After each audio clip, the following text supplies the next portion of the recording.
Hello and welcome back to another episode of Hogan's Healthy Kitchen. It's been a while since I've made a video, but by special request from our dear friend in Scotland, Nicholas, I'm here today to give you 10 points, 10 key points on how to live a raw food, organic, healthy lifestyle. You don't have to be rich or affluent to live this lifestyle. Nicholas came to me and said, Sean, I need you to make a video that can teach people that anybody can live this way, just with the right choices and with the correct knowledge. And so, Nicholas, thank you to you for this video. Nicholas's website, you can catch him, is healthcarelivingusa.com. It's a new up-and-coming raw organic health lifestyle video. You'll catch all contact information and anything to do with Nicholas there and his company. And I'm sure for all the people in the UK, Scotland, that he'll be happy to help you and to educate you. So let's get started. Point 1. Let's do it. Cheap ways to get healthy food. The first thing we do is we go to wholesalers instead of retailers. Instead of shopping at where everybody else shops at your local stores, find a wholesaler, find a farmer's market, a huge warehouse that gets the produce straight from the farmer, directly from the farmer, sells it to the wholesaler and then sells it to you. That's where all the stores are getting their produce from, and then they put a markup on it and then sell it to you. So step 1, find a wholesaler or a farmer. Step 2, when you're buying from local farmers, they are more keen and willing to help you if you are buying groups. The more buying power you have, if I have me and 5 friends and I have a lot of money, if I have 1,000 with me and he has 1,000 with him and times 5, that's 5,000 when initially I had 1,000. So buy with friends, and farmers and wholesalers will be more happy to help you or more obliging towards you, and you'll get cheaper produce if you buy together. It takes a whole village to raise a child. So you'll get, just to sum that up, you'll get bigger discounts from buying in bulk with friends. Step 3. How to make your veggies last longer, with some cool neat tricks, like bananas, for example. Let's take bananas. Bananas, they give off ethylene gas, which makes them ripen.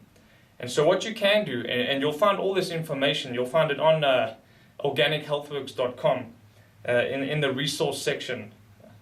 We have an encyclopedia full of healthy PDFs and information that's out there to assist you in knowledge and to help you with these sorts of things. So back to the bananas, they give off ethylene gas, and which allows them to ripen. So if you just cover the top of the bananas right at the very stem, you cover that with a piece of tin foil or some Glad wrap or saran wrap and plastic, that helps the bananas to stay longer, and it gives them longer life. Another idea, which you'll also find on the organichealthworks.com website, is onions. You can store onions in brown bags with if you punch little holes in a brown bag and put your onions in there, it gives them another week to 2 weeks of lifetime. Okay, point 4. Quite an easy one. Not many people do it these days, but grow the food yourself. If you have the ability, maybe your friend's got a little garden and you have a small garden, grow some things yourself. You don't even have to have a garden if you don't want. You can grow things inside your home through the kitchen window or somewhere where the sun shines through. All these resources again on organichealthworks.com. You can look onto the website. Under the resource section, it teaches you how to grow plants and veggies and fruits, different types, in your home if you don't have a garden. Okay, point 5, very important point.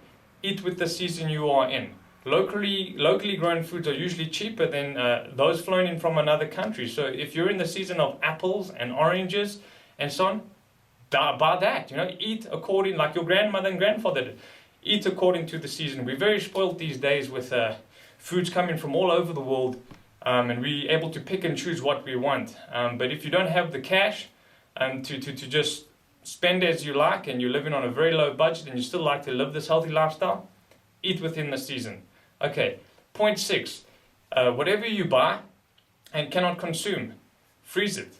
If you cannot eat it in time and you see it's going overripe and it's going off and you need to throw it away, freeze it, put it in the freezer, the deep freeze, and take it out when you can, when you feel next you can eat it.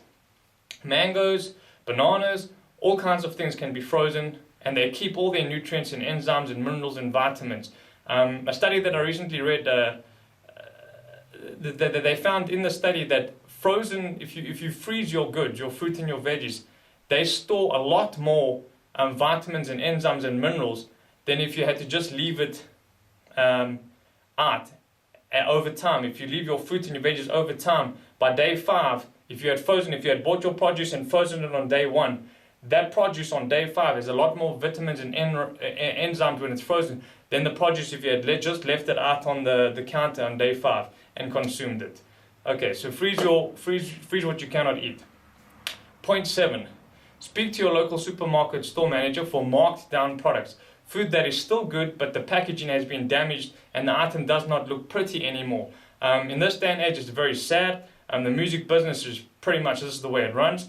Everything's about appearance. It doesn't matter how you sing or how well you play an instrument, how long you've been studying it for. It's all about appearance. Do you look pretty? Are you something that I can sell?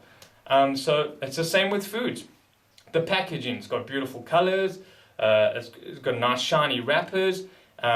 Fruits and veggies, if they've got black marks, little bananas, if they've overripened and they've got little pigments, the black pigmentation and stuff. Store managers throw those goods away or give those goods to charity. So if you and a couple of friends go together, you speak to the local store manager, say, look, I'm interested in all your overripe stuff or any of your damaged products. Can we make a deal and give me a 50% discount or 60% discount on projects you're going to throw away or give away, and I can give you some financial benefit instead of just making a loss. Everybody's out to make money. It's a sad truth. I feel God makes the world go round, not money, but money's a big factor. Point 8. Food. You'll find this documentation, organichealthworks.com. You'll find all this documentation on organichealthworks.com. Food that regrows from scraps. You can buy certain produce, use the produce, keep the little root or the little stem, replant it. Organichealthworks.com resources will teach you how to replant foods that you've already used to grow more food for yourself. Okay, step 9, supply and demand. Everything works on supply and demand. What you buy at your local store is what they'll keep stocking and selling to you. So if you buy fruit and veggies and you have more people buying the overripe stuff and the damaged products, you'll get more of a reception, you'll get cheaper discounts and so on. So supply and demand. Don't buy processed foods, don't buy breads, don't buy milk and dairy, and you'll get a lot more cheaper fruit, and so your store will start to stock it more and they'll start to sell it more. Another big factor on point 9 is many people, the supply and demand, many people still demand a lot of meat and dairy. Cut that out your diet completely. If you have any knowledge on this lifestyle, dairy is the first thing to go, followed by meat, then wheat. So, and those 3 products there consume a lot of finances when people are shopping. Meat, very expensive. Dairy can also be very expensive. Cut those out your diet and all of a sudden you got extra money you never had before. So spend that money, instead of on meat and dairy and wheat, spend it on fruit and veggies. Okay.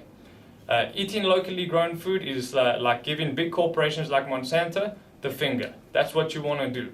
The more gardens we can get, the more community living we can have, where you grow potatoes, I grow carrots, and then we share, the better. Okay, last point 10. Sorry if this video's gone a little bit longer than it should. I'm trying to run through a lot of things at once and give you as much information as possible. Last point 10, very important. Please feel free to check out organichealthworks.com for more information on this topic and lots more info on this kind of lifestyle and how to win at life. We have an encyclopedia of health available to those who want it. Thank you for your time, and let's make fruit and veggies a better living and every day, just like Granny and Grandpa did. Peace out.